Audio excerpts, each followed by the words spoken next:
બનાસકાંઠા જિલ્લાના થરા ખાતે યુરિયા ખાતર માટે ખેડૂતોની લાંબી કતારો જોવા મળી રહી છે। લાખણી તાલુકાના મુખ્ય મથક થરામાં નર્મદા ખેડૂત સહાય કેન્દ્ર ઉપર 500 મીટર સુધી ખેડૂતોની લાઈન લાગી છે। કડકડતી ઠંડીમાં પણ ખેડૂતો ખાતર મેળવવા સવારથી જ ઊભા જોવા મળી રહ્યા છે। એક તરફ ખેડૂતોને પોતાના રવિ પાક માટે ખાતરની તાત્કાલિક જરૂરિયાત છે, તો બીજી તરફ વિતરણ વ્યવસ્થામાં વિલંબના કારણે તેમને ભારે હાલાકીનો સામનો કરવો પડી રહ્યો છે। કડકડતી ઠંડી વચ્ચે વહેલી સવારથી જ થરામાં નર્મદા ખેડૂત સહાય કેન્દ્ર ઉપર ખેડૂતોની 500 મીટર લાંબી કતાર જોવા મળી રહી છે।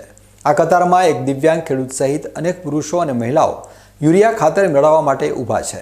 કેન્દ્ર ઉપર હાલમાં વ્યક્તિ દીઠ 2 યુરિયા ખાતર આપવામાં આવી રહ્યા છે।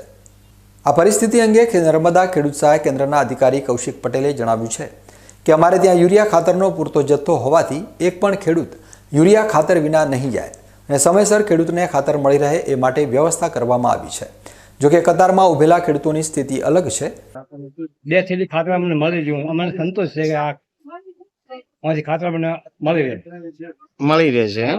કેટલા વીઘા જમીનની અંદર તમે આનું? અમે 1 વીઘામાં 1 થેલી ખાતર નાખી। અચ્છા, અને બીજું જમ જોવે ને લેવા આવે એટલે મળી રહે।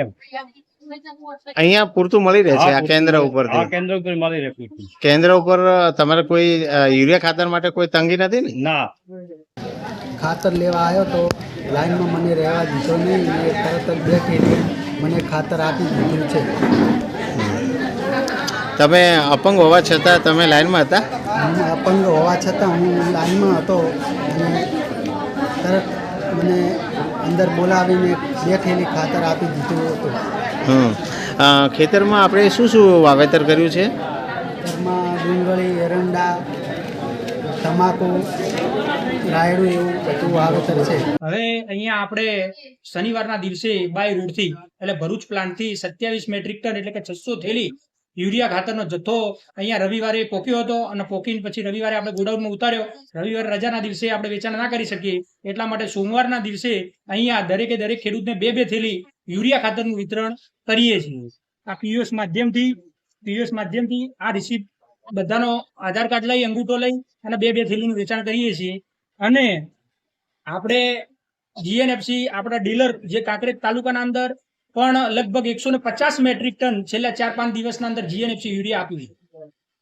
એનો અલગ અલગ સેન્ટર છે કે થરા છે, પછી કંબોઈ છે, રાનેર છે, સિહોરી છે, ખીમાણા છે, પછી તેરવાડા છે, સિરવાડા છે, આ બધા સેન્ટર ઉપર આપણી ગાડીઓ આપી છે જીએનએફસી થી યુરિયા નમદાઈ। યુરિયા ખાતર આવે છે છતાં પણ ખેડૂતોની જે માંગ પૂરી નથી થતી, એના માટે બીજો કયો વિકલ્પ છે? હવે આના અંદર વિકલ્પ તો ઘણા બધા છે। યુરિયા ખાતરની હાલ અત્યારે વધારે પડતી શોર્ટેજનું કારણ એ છે કે એક આ 12 ડિસેમ્બર મહિનો પીક સિઝન છે કે દરેક પાકના અંદર ઘઉં છે, પછી તમાકુ છે, બટાકા છે, દરેક પાકના અંદર પિયતનો ટાઈમ એક સરખો છે અને એ સરખે બધા જ પાકના અંદર એક સાથે યુરિયાની જરૂર પડે છે। તો ઘઉં છે તો પાયામાં ધારો કે જે તમે ઘઉં વાયા પહેલું પાણ ને બીજું પાણમાં યુરિયાની જરૂર પડે, એવી રીતે બટાકાના અંદર પણ યુરિયાની જરૂર પડે, પછી તમાકુ હોય તો તમાકુના અંદર પણ યુરિયાની જરૂર પડે। એક જ સાથે યુરિયાની જરૂર પડતી હોવાથી આ મહિનામાં તાણ વધારે રહે છે। તો સરકાર એવી મોટી સરકાર પણ મોટા તેમાં વાયદા કરી રહી છે કે અમારું પૂરતું પ્રમાણમાં ખાતર દરેક જગ્યાએ મળી રહ્યું છે, તો આપનું શું કહેવું છે? સરકાર તરફથી તો આ સેન્ટર ઉપર અમારી કંપની જે સપ્લાય પ્લાન અમને ગવર્મેન્ટે આપ્યો હોય કે અમારો મહિનાનો સપ્લાય પ્લાન આ છે અને ડિપાર્ટમેન્ટમાંથી અમને કહેવામાં આવે કે તમારા આ તાલુકાના અંદર આટલા ટન ખાતર આપવાનું, એ ખાતર નિયતસર અમે ગયા મહિનામાં પણ પૂરું પાડ્યું હતું અને આ મહિનામાં જે પણ સપ્લાય પ્લાન છે રાબેતા મુજબ ખાતર ચાલુ છે અને આવતું રહે છે। એરંડા છે, ઘઉં છે, એના માટે અમે ધક્કા ખાઈએ છીએ। 5 દિવસથી ધક્કા ખાઉં છું બરોબર તે આથી મેં 7 વાગે ની આવીને અહીંયા ઉભી છું। છોકરા નાના ઘરે છે અને ગંડા સાસુમાં છે મારા, એ ઘરે બેઠા છે। તો હજી અત્યારે 12 વાગ્યા સુધી હજી ખાતર મળ્યું નથી। આવી